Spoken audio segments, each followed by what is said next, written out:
ขังคนอย่าเอาน้ำฮ้อนมาล้วงหัวใจฮ้อนอ้วมอารมณ์ขุ่นคองตอนรับวันใหม่นี้น้อง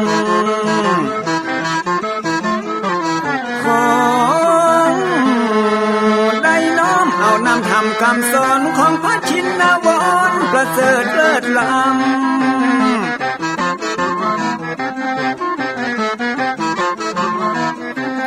จุงจิตใจฮือออกจากธรรมบ่ฮือด่างดำโศกเศร้ามัวมองแสงแห่งธรรมะนั้นเป็นแสงทองส่องใจเรื่องร้องตึงวันค่ำเจ้า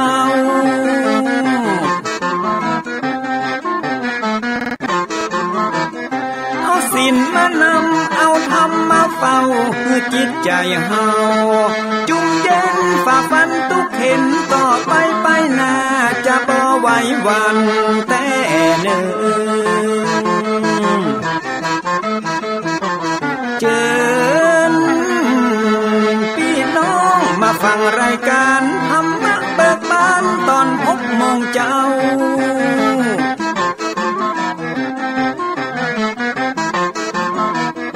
ฟังธรรมปื้นเมืองอันเป็นแบบเบาท่านพระครูวิสิทธิ์ศิลาภรณ์ตั้งใจเจ้าคณะตำบลป่าแดดนอนในเจ้าอาวาสวัดวังสิ่งคำตนนี้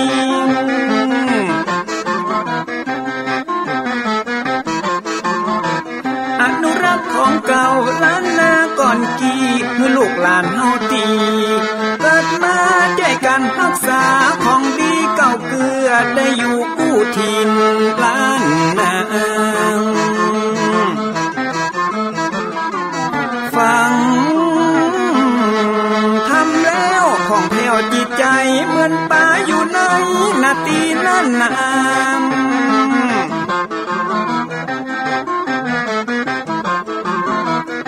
เหมือนไม้สลีอันมีไม้กำเหมือนเสืออยู่ธรรมดงดอยคุณเขาสุขของมนุษย์ยิ่งใจหมู่เฮาสุขที่ได้เอาธรรมะห่มตุม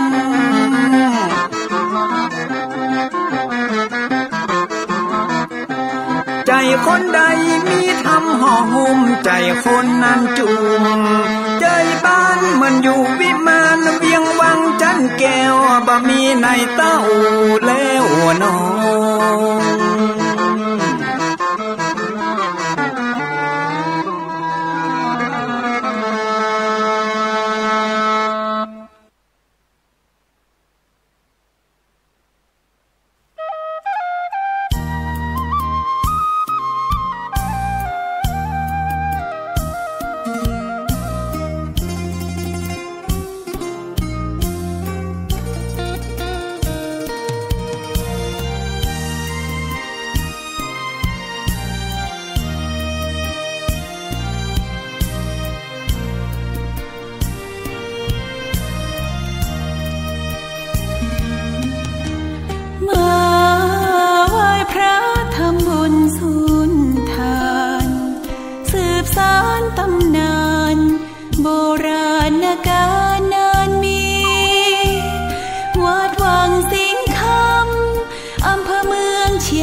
รวมทานรวมทุน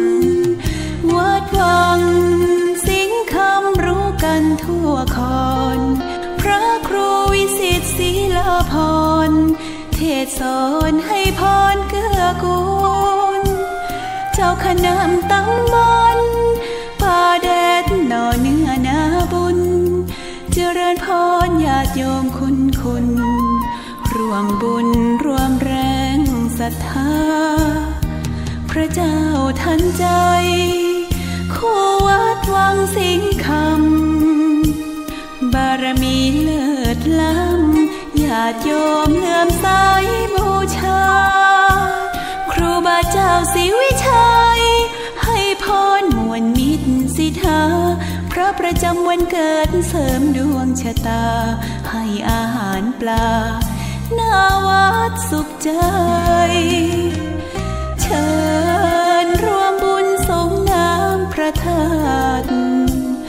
น้ น้อมใจอภิวาทขอบุญสุขใจสุขกายไหว้พระขอพรองค์พระเจ้าทันใจหลวงพ่อประเสริฐเจริญพรอวยชัยให้ท่านสุขใจทั่วกัน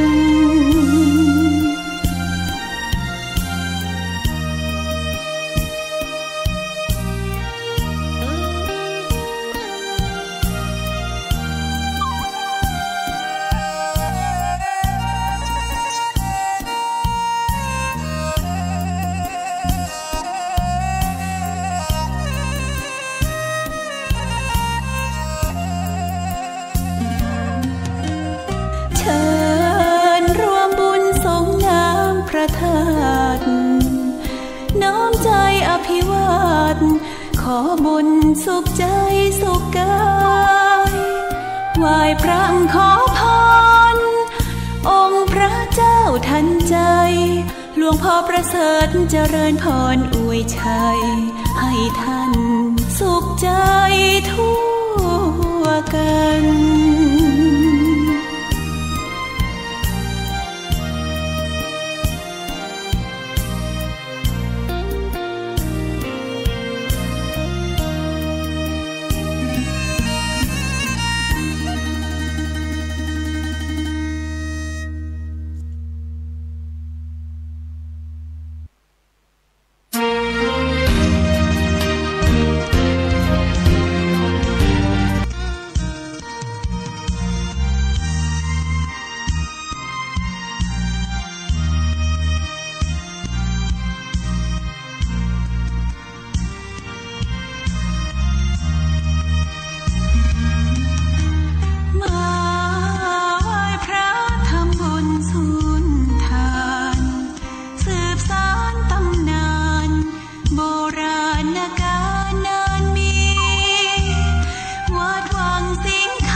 ก็ขอยกมือ10 นิ้วกราบนอบน้อม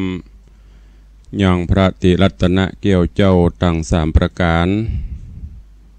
อันมีพระพุทธพระธรรมพระสงฆ์อันเป็นสรณะที่เปิ่งที่เคารพนับถืออันสูงสุดในชีวิต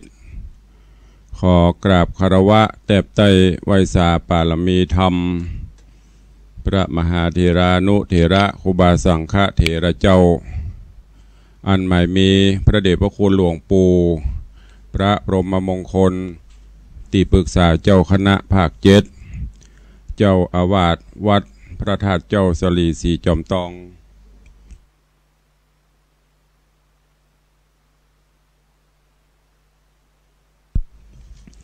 พระเดชพระคุณหลวงป่อ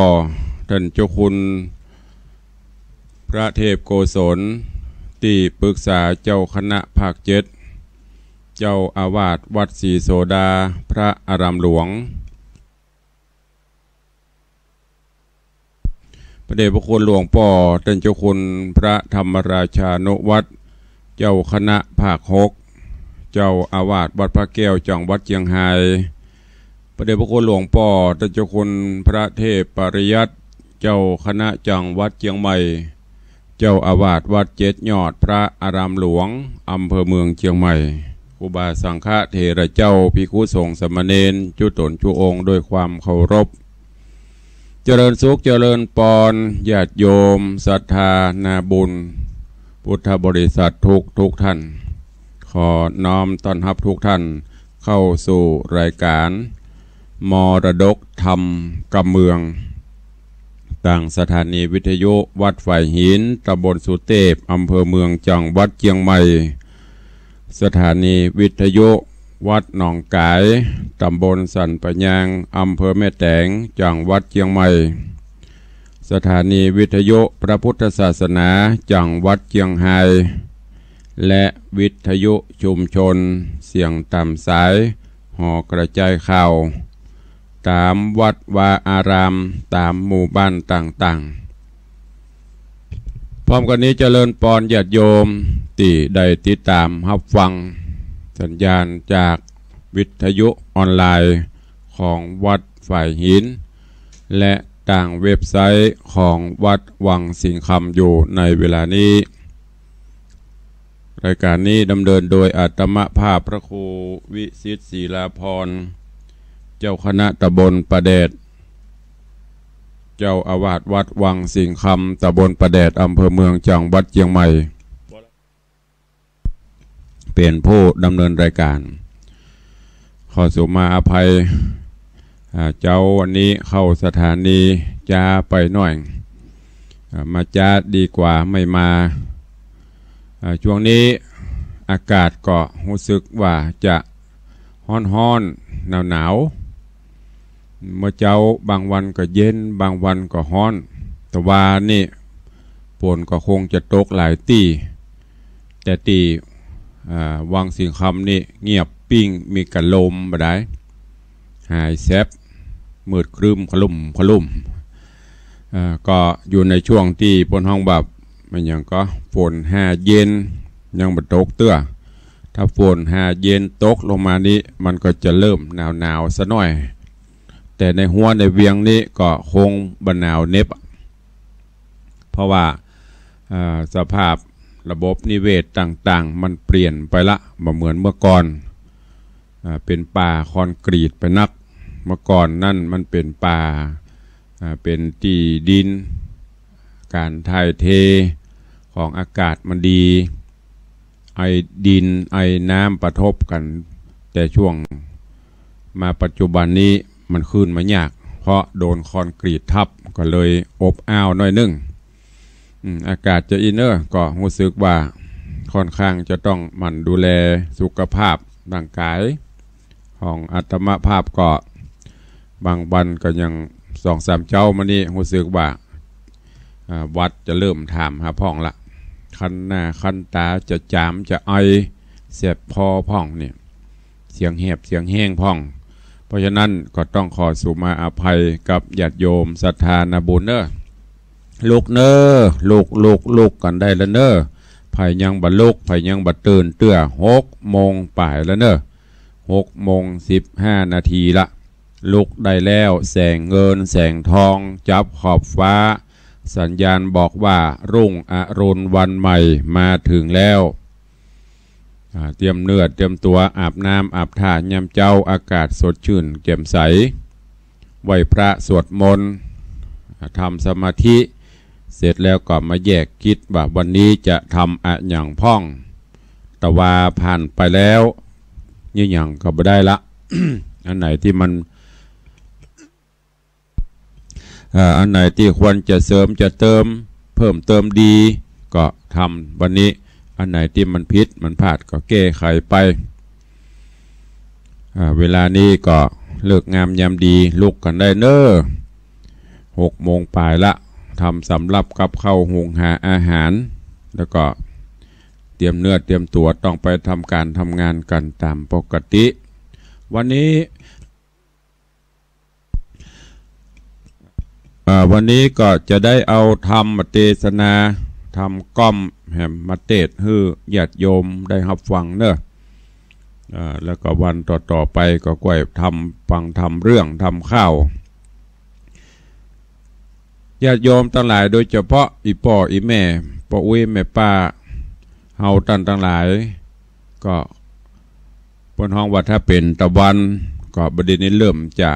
ไกลเตี่ยงพ่องบ่ายจ้ายพ่องยามค่ำโพเพพ่องก็เปรียบเสมือนไม้ที่อยู่ใกล้ฝั่งจะถูกคลื่นน้ำเซซัดปัดทะเลไปวันใดเฮาก็บ่ฮู้เพราะฉะนั้นก็จะต้องเตรียมกายเตรียมตัวเตรียมใจไว้ให้พร้อมซ้อมตัวไว้ให้ดีเพื่อว่าวันใดมีอย่างเกิดขึ้นเฮาก็จะบ่ต้องได้มาเสียอกเสียใจเหมือนอย่างเฮาเตรียมพร้อม จ้างฐานะฝากเงินฝากทองอย่างเตรียมไว้แก่ตนแก่ตัวมาเฮาก็จักสบายเหมือนเดียวกันเมื่อยามหนุ่มกับนำไม้บะหิบะหาบะมีความเพียรบะมีขันติธรรมอดทนแก่ตนแก่ตัวมาก็จะลำบากถ้าเฮาฝากไว้หูตัวเฮาว่าสังขารธรรมใกล้เข้ามาติกละอายุก็เสี่ยงไปติกละจะได้มาตั้งหน้าแหมตะใดกับบ่ฮู้ก็เตรียมไว้วันนี้เลยเอาธรรมเทศนามาเตือนสติญาติโยมทั้งหลายในเรื่องไม้ใกล้ฝั่งมันเป็นจะได้ยิ่งอย่างเปิดถึงเอาโคนไปเปรียบกับไม้ใกล้ฝั่งมันเป็นจะได้เจริญปอนทุกท่านเน้อติดตามรับฟังแล้วก็แกะก้อนไกเอาสาระธรรมแก่นสารเอาไปคิดพิจารณาแล้วก็ที่สำคัญนั่นเอาไปใช้ในการดำเนินชีวิตประจำวันเชิญญาติโยมทั้งหลายรับฟังพร้อมกันณโอกาสบัดนี้ นะโมตัสสะภะคะวะโตอะระหะโตสัมมาสัมพุทธัสสะสันตะโวฟังลาโสตุจันนาสัพปุริสะตังหลายดังยิ่งใจหนุ่มเทาพอออกไม่ออกศรัทธาเราจูงปากันตั้งโสตาภาสัตโหดาฟังยังลัสธรรมเตสนา ที่ได้เจิญมาเป็นผู้เป็นธรรมาปันนาการฝากฟังเจ้ามนละศรัทธาตั้งหลายจงตั้งใจภายทอมทาดาฟังต่อไปนานี้และนาสาธุปะโหจะนาศรัทธาต่างหลายตั้งยิ่งใจหนุ่มท่าเอา ฟังธรรมเทศนาแล้วเราเอาสาระประดับตนตัวฮือหายมืดมัวปัญญาแจ่มแจ้งฮือหูกฎแห่งสังขารคนโง่พรานปันดิตนักปราชญ์คนฉลาดยากดีมีโจรเหมือนกันกู้คนหลีกโบนบ่ได้คือการเกิดแก่เจ็บตายนั่นใส่หนาวเย็นเมื่อยไข้ไผ่บ่เป็นใบสักลายบอกว่าเป็นตุเจ้าพระนายใส่สายสะไป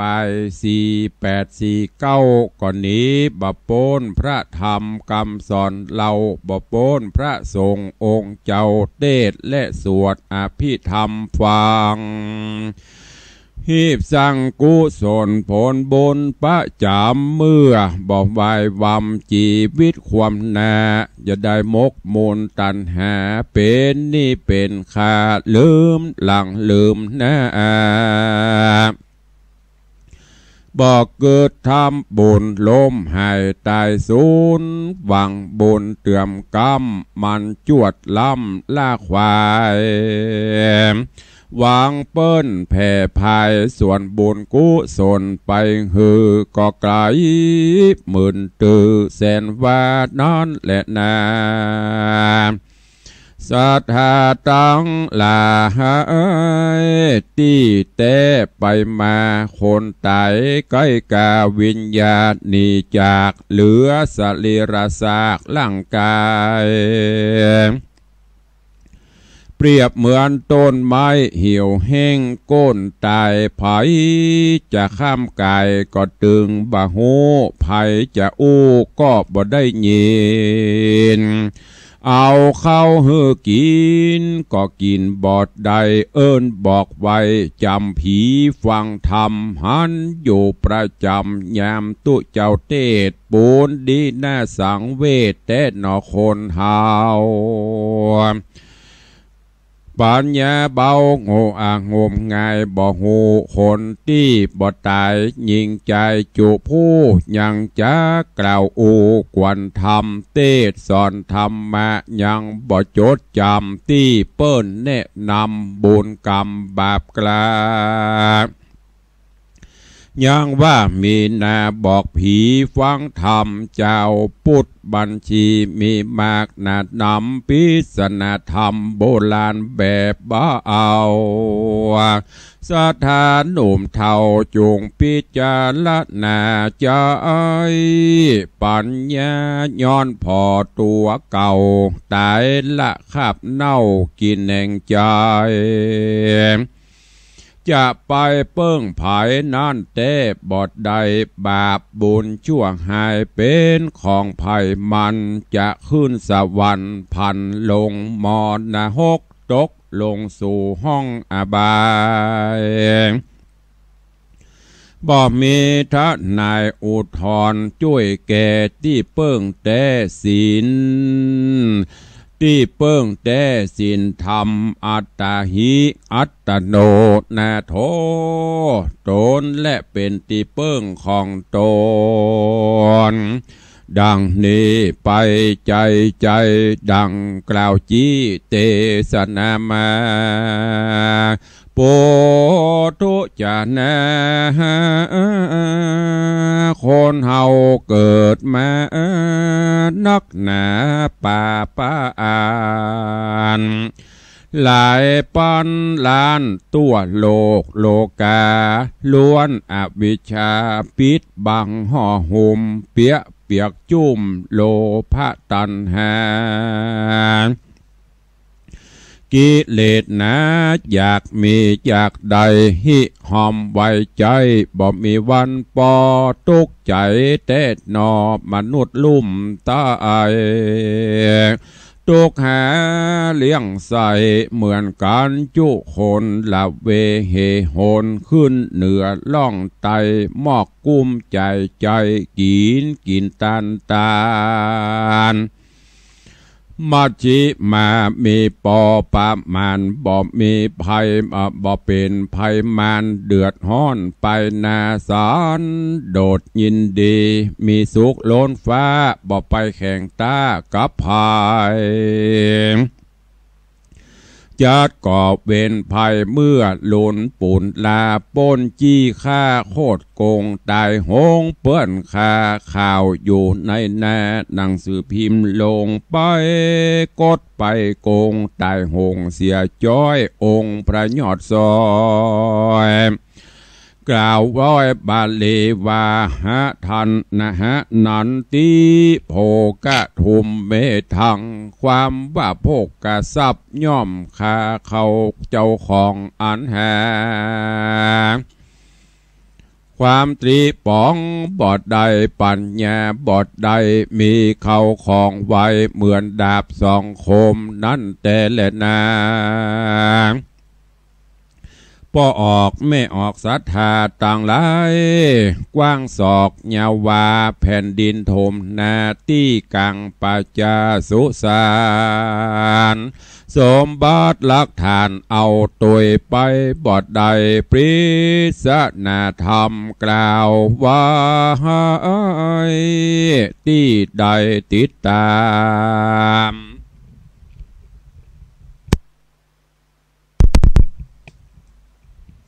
เกิด4 คนหาม3 คนแห่2 คนนั่งแค่1 คนปาไปจะขอแก้ไขบรรยายกล่าวจี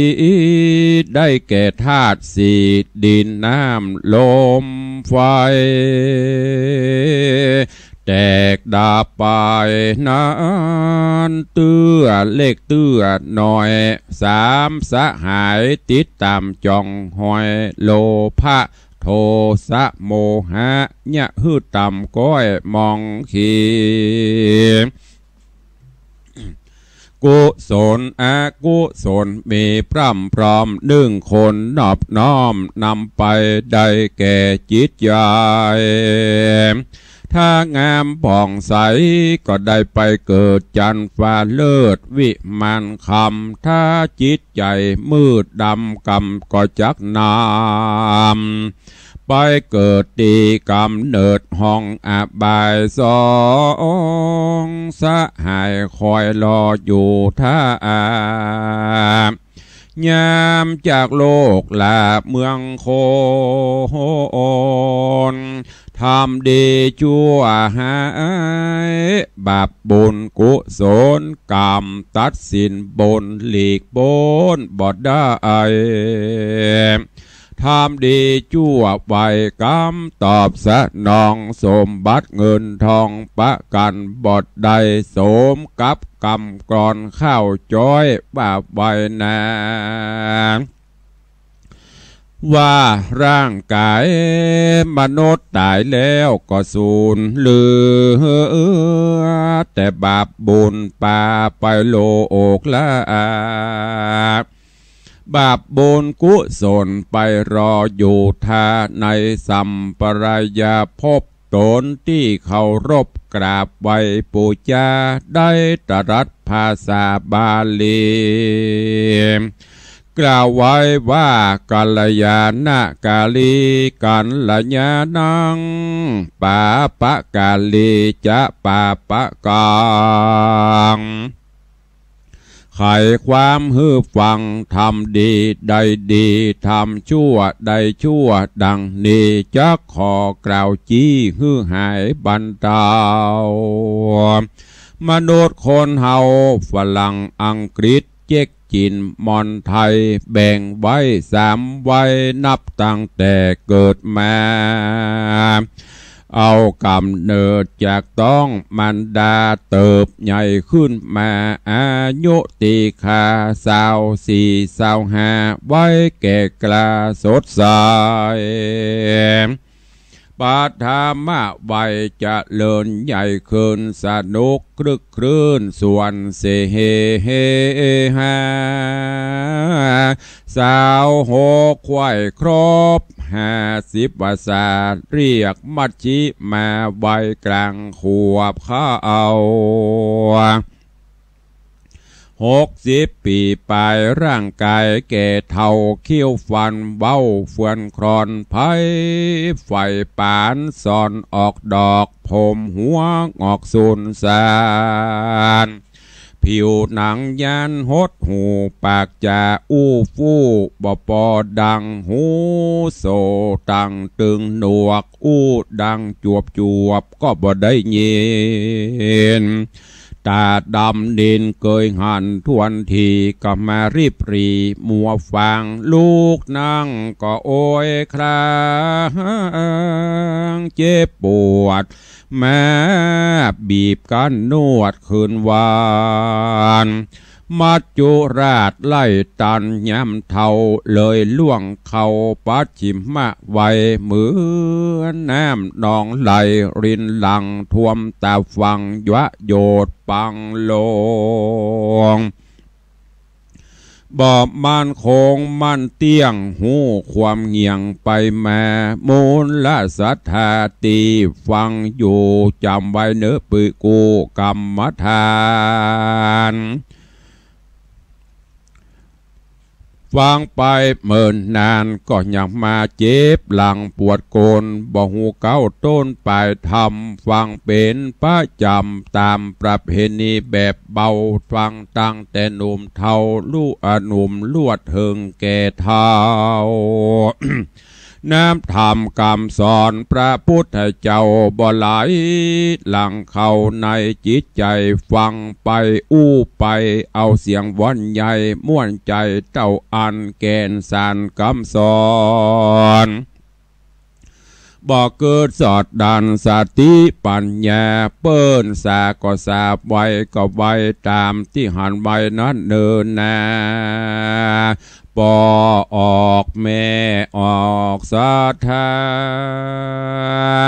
คืนวันละล่วงหลับบอกกลับมาหาความแก่ชราบ่จะรออยู่ท่าป้อออกแม่ออกศรัทธาหน้าป่าฮือมันป่ากันสร้างกุศลเป็นที่เปื้องตนไว้ไปในภพหน้า ศรัทธาเจ้าข้าห่วมทำบุญขอเอากุลเกี่ยวต่างสามประการปกป้องอภิบาลกำจัดภัยมันอย่าได้มาปานถูกต้องขอฮือศรัทธาปีน้องจงอยู่สุขสวัสดีมีความสุขขีตัวแน่เหมือนกันจุคนก็มีวันนั้นแหละนานิทิตังขีญะสังวันนาวิเศษจะห้องเหตุธรรมเทศนาเรื่องไม้ใกล้ฟังก็บังโกมสมเด็จสเด็จ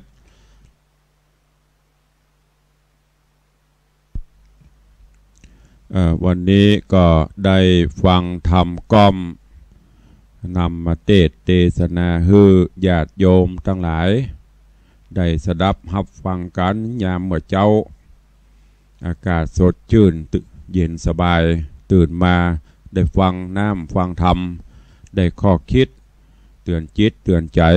ก็จะได้น้อมนำไปใช้ในการดำเนินชีวิตประจำวันพระธรรมเทศนาเรื่องนี้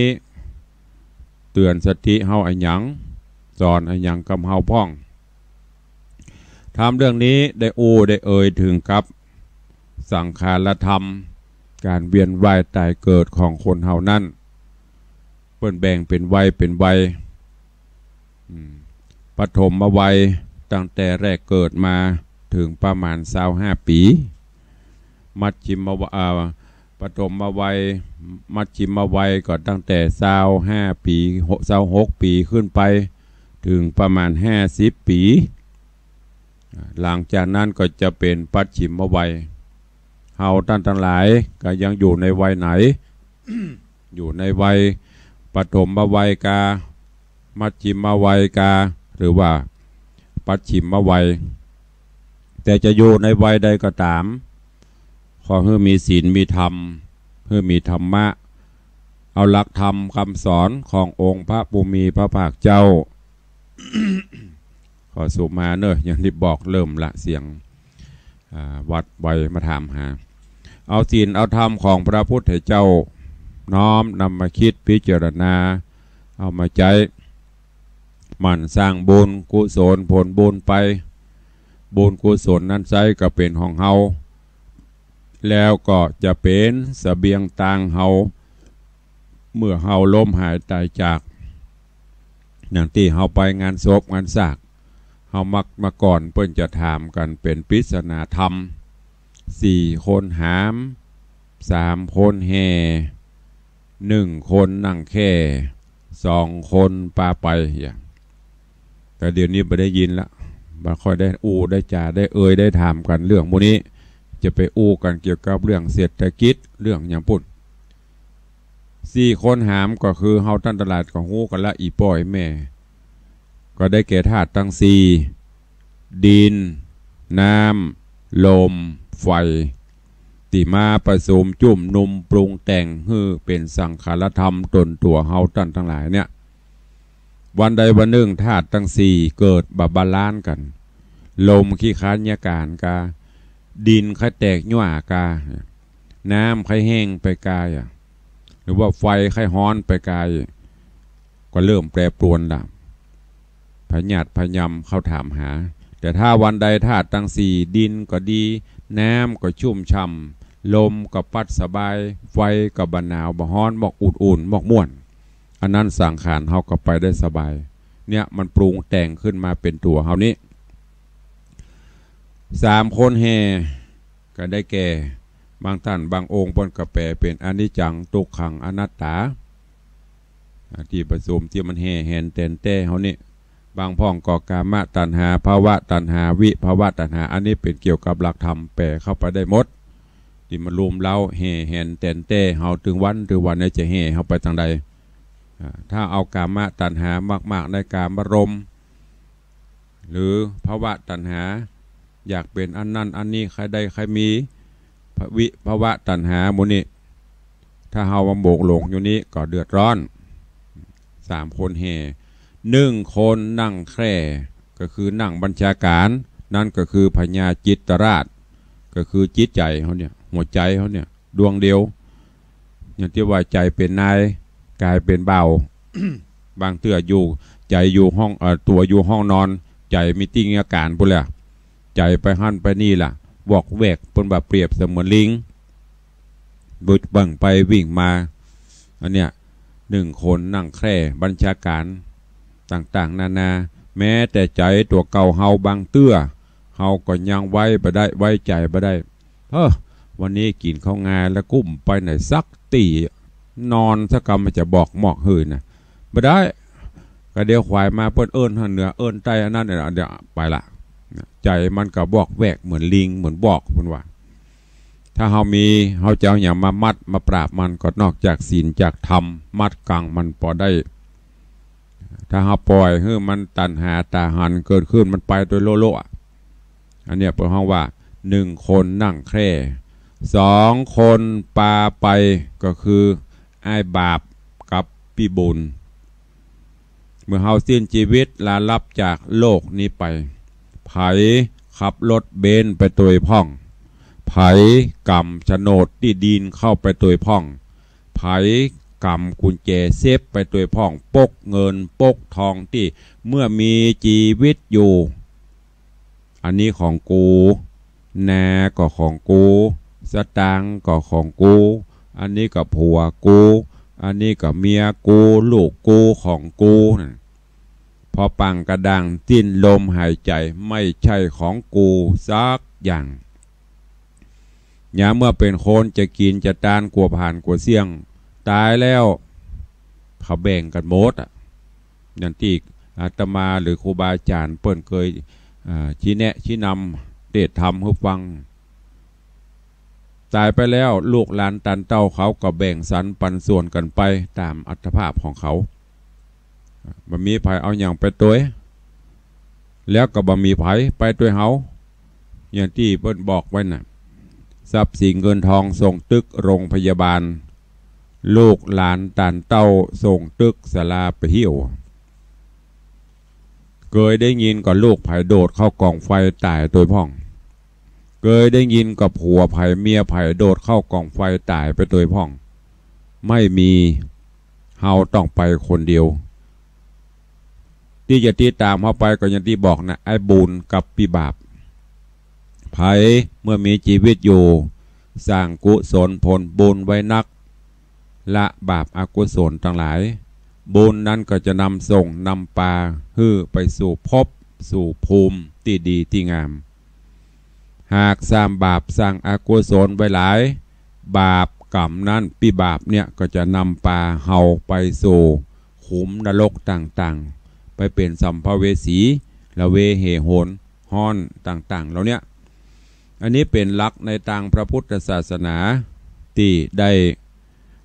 พระพุทธองค์ได้โค้นคว้าศึกษานำมาเผยแพร่ชี้แนะชี้นำให้เฮาท่านทั้งหลายได้นำไปคิดพิจารณาเอาฉะนั้นก็เลยฝากไว้เนอะกับปอออกไม่ออกศรัทธานาบุญเฮาท่านทั้งหลายยิ่งอย่างเฉพาะอีป้ออีแม่เฮาเป็นไม้ใกล้ฝั่งละวัยเฮาที่50ขึ้นไปนี่เป็นถ้าเป็นไม้นี่ก็โอน้ำเซาะกาอย่างกันหน่อยมันก็จะเริ่มพังลงไป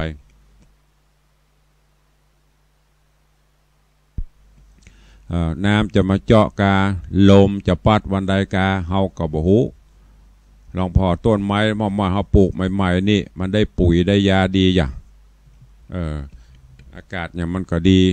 มันก็ยังแผ่นน้อยต้องขอสู่มาอภัยมัน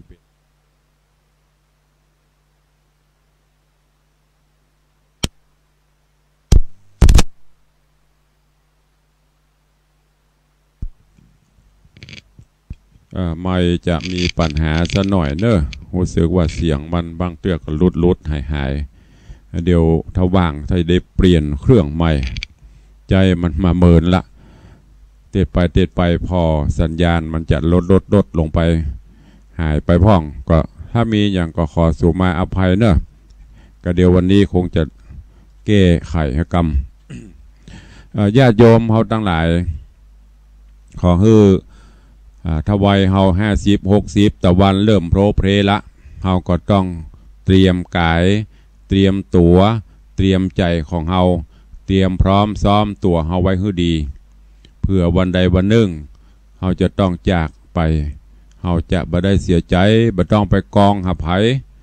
ยิ่งบ่เดียวนี้ซ้ำหายเนอะพอออกไม่ออกศรัทธานาบุญทั้งหลายอาตมาก็ขอเตือนเกี่ยวกับเรื่องการเตรียมตัวที่เขาจะต้องไปเขาจะเดินทางไปต่างประเทศเดินทางไปเอี่ยวไปหั่นไปนี่เขาก็ยังต้องเตรียมอะไรอย่างเตรียมข้าวเตรียมของเตรียมเสื้อผ้าเขาไปอย่างอันนี้แต่ว่าเปิ้นเตือนให้เขาเตรียมของที่ในบลังจัดที่เขาละจากโลกนี้ไปเขายังประมาทกันอยู่บ่ค่อยเตรียมกันบ่ค่อยพร้อมกันไปหน้าไปตานี่เขาจะไปท่าลูกท่าหลานทำบุญสูนตานคือเฮานี่โอ้มันลิบหลีเนอะความกตัญญูกตเวทีตาธรรมประเดียวซ้ำยิ่งลิบหลีเต็มที่ขนาดเฮายังบัดตายเตื้อนะอู้กันซื่อๆนะเอากันชัดๆเจ๋งๆยะขนาดยังบัดตายเตื้อนะอีพ่ออีแม่ก็คงจะฮู้โอ้จะไปหั่นไปนี่ก็ไม่ได้ไปยกตัวอย่างบางท่านงานวัดนั่นมีงานวัดนี่ปีโอ้ใครไปตึกตุลงไปบ่ได้มีไผไปส่งเนี่ยขนาดเฮายังหายใจได้อู้ได้ปากได้นะถ้าตายแล้วซ้ำยิ่ง อย่าหวังเตอะแม้แต่จะตานขันเข้าเขาก็บ่มีเวลาไปฮื้อละ ยิ่งจะเอาไปส่งแหมก็ซ้ำยากไม่นี่ไม่นี่ดิ้งได้กินอิ่มอยู่3 วัน 7 วันนี่นะถึงผีถึงคนกินอิ่มตู้เจ้าก็อิ่มน้องพ่อเตอร์บ่เชื่อที่ไหนก็จังถ้าเป็นตั้งเหนือเขานะตายวันนี้ไปเผาแล้วตู้เจ้าก็อิ่มแหม7 วันนั่นนะโปนทวน7ไปดักปิ้งจากนั้นก็หายไปแล้วถ้าเฮาบ่ฝากเฮาบ่เตรียมคนเดียวเฮานะอีพ่ออีแม่เหยจะไปว่าตุลงวังสิงคำไม่เตือนเนอะเตือนสติทุกท่านตัวเตรียมพร้อมตื่นเจ้ามาญาติโยมเฮาทำไปเตอะตามที่เฮาจะทำได้อย่างบางท่านเฮาเป็นชาวพุทธอย่างหันตัวเจ้าพระเนน บิณฑบาตหยัดปกตามถนนหนทางถ้าพอมีโอกาสใส่ได้ก็ใส่อย่างเจ้ารถเจ้ารางโชเฟอร์ทั้งหลายก็เหมือนกันนะใส่เข้าไปบ่ต้องไปกึดว่าใส่ไปแล้วอันนั้นจะเป็นตุปลอมกาพระปลอมกาฮือกึดว่าเฮาทำบุญคือความสุขใจยกตัวอย่างท่านกำลังขับรถไปวันนี้มีใจใครทำบุญนะหันตัวเจ้าพระเนนกำลังบิณฑบาตกุมเข้าซื้ออย่างตำข้างตัง5 บาท 10 บาทกาบ่ได้อย่างละแหงเข้าปั้นกล้วยหน่วยกาใส่ตั้งจิตอธิษฐานแล้วตรองพอคนเดียวขณะที่กำลังหยอดอาหารใส่บาตรตุเจ้ากำลังสปีติโยเนนสปีติโยจิตใจท่านเป็นจะใดโอ้หลับตานึกหันหน้าป่อหน้าแม่หันญาติพี่น้องตลอดจนนึกถึงว่าจะได้กินข้าวกินน้ำจิตใจมันอิ่มอันนั้นแหละคือบุญจะไปตัวกระแสยิ่งบะเดียวสื่อสารต่างๆมันนักก็เดียวกับคุดคุยอันนั้นมาอันเขาจะเอาไปขายจะสุมาเตอะกรรมสุดๆจะเอาไปฮื้อหมูฮื้อหมาฮื้อไผ่ก็สุดแล้วแต่เตอะญาติโยมทั้งหลายเพราะว่าเฮาทานคือการบริจาคคือการให้เมื่อเฮายังบ่พร้อมเฮาก็บ่ต้องใส่กูใส่บาตรตุนี่จะของกูไปขายกะตุนี่จะของกูไปฮื้อคนนั้นคนนี้กะก็บ่ต้องไปใส่ถ้าจิตใจเฮาเป็นจังอันทำไปเตอะโยมทั้งหลายบุญกุศลเกิดขึ้นก่อยหิไปหอมไปมีกินมีทานก็ทำไปบ่มีแหละแหงเฮาก็เอาจิตใจเฮาทำก็ได้ตั้งจิตสมาทานเอาศีลเอาธรรมมาปฏิบัติจิตใจเป็นศีลเป็นธรรมอันเนี้ยก็จะเป็นพละบุญกุศลกับเฮาเจ้าข้าทั้งหลายเนอะเฮาจะไปวันใดเฮาบ่ฮู้อย่างที่ทำที่เตียนคือฟังเนี่ยไม้ใกล้ฟังมินไปถึงวัน อย่างที่ครูบาอาจารย์เพิ่นว่านะเวลาเฮาปะกันนี่จะไปถามว่าปีนี้อายุได้เท่าใดเพิ่นถามว่าอายุเสี่ยงไปเท่าใดมันเสี่ยงแต่โลญาติโยมทั้งหลายแต่ว่าปีนี้ได้มา85แล้วรู้อีหลอมันเหมือนสตางค์โลบรรยากาศเดือนนี้ได้15,000มันมีในกระเป๋าอันอื่นเยอะโลอันของเฮาสิ้นเดือนมาได้15,000มันปบอย่างของเฮานี่มันไม่จะได้นะมันเสี่ยงไปวันน้อยการเวลากลืนกินสรรพสัตว์ไปอย่างประเดี๋ยวนี้มันก็ฆ่าเฮาไปเป็นเสี้ยววินาทีเป็นทีแล้ววันใดมันหัวมันจะวาบเอาตึงหัวเฮายังโมโหก็ฝากไว้กับปออกศรัทธานาบุญลูกหลานตันเต้าเยาวชนคนดีทั้งหลายเนอะที่ฟังน้ำฟังธรรมในเจ้าวันนี้ได้นำไปคิดพิจารณาเอาไปใช้ในการดำเนินชีวิตประจำวันเนอะก็เข้าสู่โหมดท้ายรายการวันนี้ก่อนที่จะสุดจะเสี่ยงเวลาก่อนที่จะนำปารายการจากญาติโยมศรัทธานาบุญเข้าไปก็มีข่าวฝากประชาสัมพันธ์มาหลายที่หลายตังโดยเฉพาะช่วงนี้ก็เข้าสู่ศีลสุดท้ายของการออกภาษาเพราะว่านี้เป็นศีลที่12วันที่24นี่จะเป็นศีลสุดท้ายศีลออกภาษาแล้วจากนั้นก็จะมีกิจกรรมงานบุญนั่นก็คืองานประเพณีทำบุญตักบาตรเทโวโรหณะ ในโอกาสนี้หายไปแหมแล้วนั่นอันมันใหม่มันเริ่มพอขี่มันหลุดหายมันเป็นไอ้อย่างบ่ฮู้ก็เดียวจะได้โดนกำ ถ้ามันหายจะได้บ๊อบๆแวบๆขอสู่มาเนอะพระเจ้านี่ยอมรับโดยดุษฎีเสียงอาจจะมีพ่องบ๊อบแวบนี่นะก็ต่างมูลนิธิพระบรมธาตุโดยสุเทพร่วมกับต่างองค์กรต่างๆคณะสงฆ์ก็จะมีการตักบาตรเทโวที่ลานอนุสาวรีย์สามกษัตริย์แล้วก็มีพิธีตานกุยสลากเนอะในวันพฤหัสบดีที่25ตุลาคมเมื่อไงเป็นพิธีมะเจ้าเป็นพิธีตักบาตรเทโวช่วงบ่ายจะเป็นพิธีตานสลากกพัดเชิญญาติโยมทั้งหลายเนอะแปลงต้นกาแปลงยังกาจะไปใส่บาตรกาเกาะสุดแล้วแต่สะดวกสบายบ่มีบ่ได้ไปเกาะยกมือ10 นิ้วร่วมบุญกุศลด้วยกันเนอะนอกจากนั้นที่มหาวิทยาลัยเชียงใหม่ร่วมกันกับต่างวัดฝ่ายหินตำบลสุเทพอำเภอเมืองเชียงใหม่ก็จะได้จัดพิธี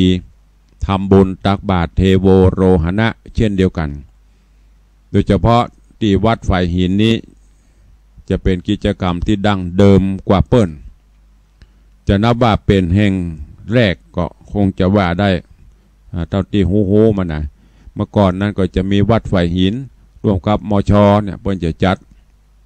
ตักบาตรเทโวโรหณะประเด็นนี้ก็ความสะดวกหนทางไปมาสะดวกมันก็กระจายกันไปก็เป็นสิ่งที่ดีก็เจิญเหมือนกันเนอะสะดวกที่ไหนก็ไปที่หั่นใกล้ต่างวัดฝ่ายหินต่างมชก็ไปห่วมกันที่ปุ้นในกลางเวียงจะไปห่วมที่สามกษัตริย์ก็ไปได้แล้วก็หลายๆวัดหลายๆว่าหลายๆที่เปิ้นจัดเนอะก็เชิญญาติโยมทั้งหลายไปห่วมพร้อมที่ไหนก็ไปได้ที่หั่นไม่ได้จำกัดไม่ได้จำเพาะเนอะแล้วก็วันที่27ตุลาคมจะเจริญปอนญาติโยมญาติธรรมที่ฟังรายการ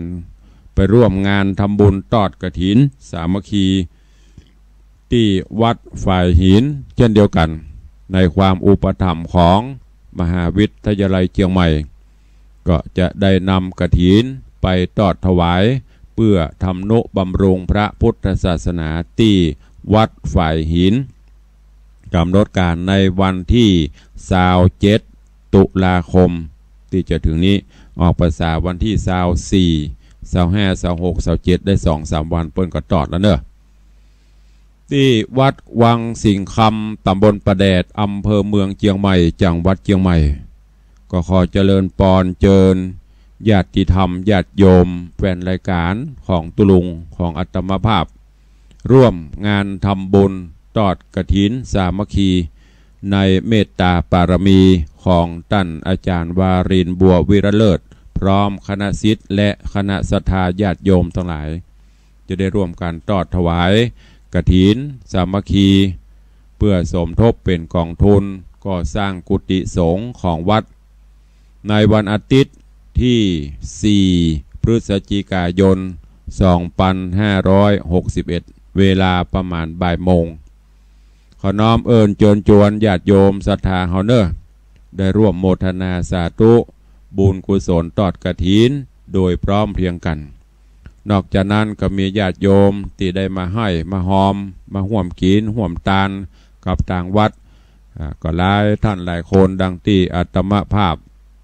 ตุลุงได้ประกาศอนุโมทนาบุญไปเป็นวันก็ขอขอบคุณกับทุกท่านเนอะส่วนท่านใดที่มีกุศลจิตเจตนาใครร่วมก็เจริญปอนเจิญได้ที่วัดวังสิงคำโดยพร้อมเพียงกันเนอะเหลือเวลาแถมน้อยก็จะได้เปิดหน้าไมค์เช็คสัญญาณกับญาติโยมศรัทธาวันนี้เป็นจะได้พ่องใครผู้ใดฟังอยู่ที่ไหนจะรายงานผลการรับฟังขอเจริญปอนเจิญได้เนอะ081-783-6540รายงานผลการรับฟังวันนี้เข้ามาได้หรือสภาพอากาศที่ไหนตะคืนฝนตกพ่องอากาศเป็นจะได้พ่องโทรศัพท์เข้ามาอู้จากันได้เนอะสัก 2-3 นาที ถ้าบ่มีไผตุลุงก็จะได้นำรายการจากไปเพราะตัดรายการก็ต้องปรับเปลี่ยนไปตามกาลเวลาเนอะตามอัตภาพตามอันนี้โดยตามระเบียบของสถานีเปิ้นเจริญปอนชัดเจนดีเนาะสาธุเนอสาธุอนุโมทนาบุญเจริญปอนว่าจะได้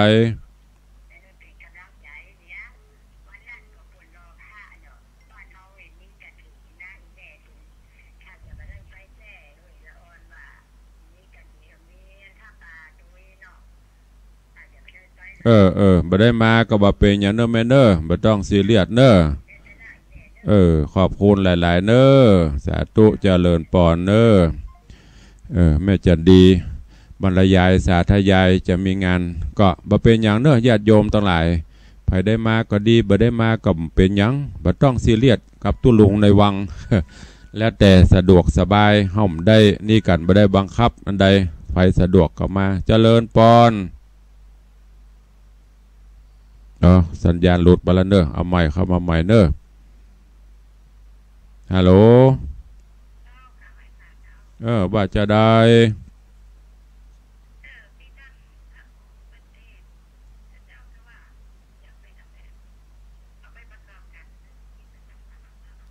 ดีแล้วโยมเนอะแต่ตัวอยู่ที่ไหนมาเดียวที่ไหนอยู่น่านกะฮะ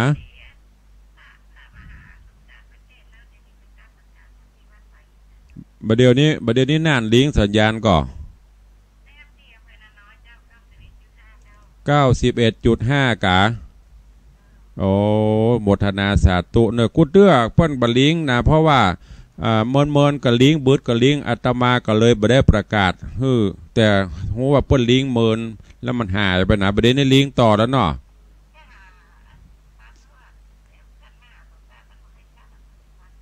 แล้วกุดเตือตึงวันนี่มีก่อ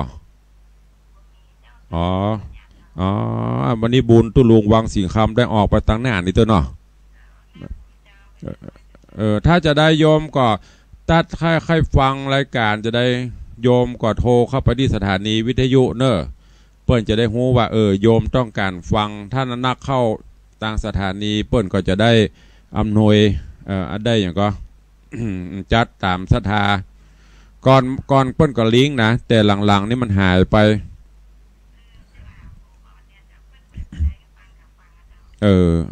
อันก็ดีละโมทนาสาธุเนอ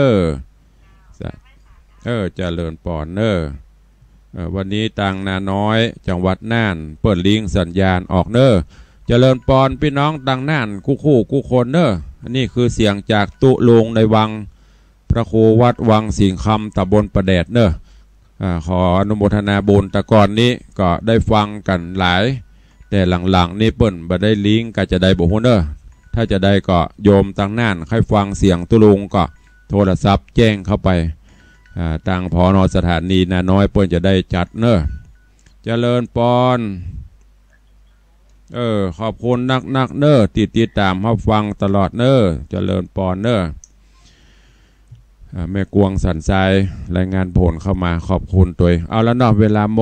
มดเวลาละก็ขอนำรายการจากญาติโยมศรัทธาไปก่อนขอบคุณทุกเสียงทุกสายเนอะโดยเฉพาะพี่น้องต่างอำเภอต่างจังหวัดน่านอำเภอนาน้อยได้ฟังสัญญาณตุลุงวันนี้ได้ยินโยมไปแจ้งเข้ามาสัญญาณจากน่านชัดเจนดีขอนำรายการจากทุกท่านไปก่อนเนออยู่ดีมีสุขเหมือนกันจุตนจุองจุผู้จุคนเนอจัตตารโอธรรมาวัฏันติอายุวันโนสุขังพลัง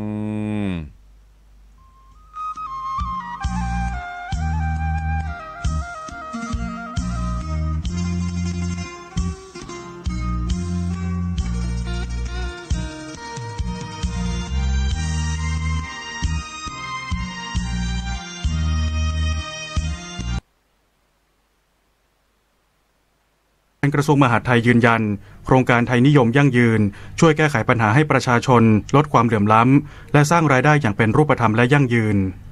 ผู้นำสหรัฐคาดหวังว่าจะได้รับทราบความจริงเกี่ยวกับการหายตัวไปของผู้สื่อข่าวชาวซาอุดิอาระเบียในเร็ววันนี้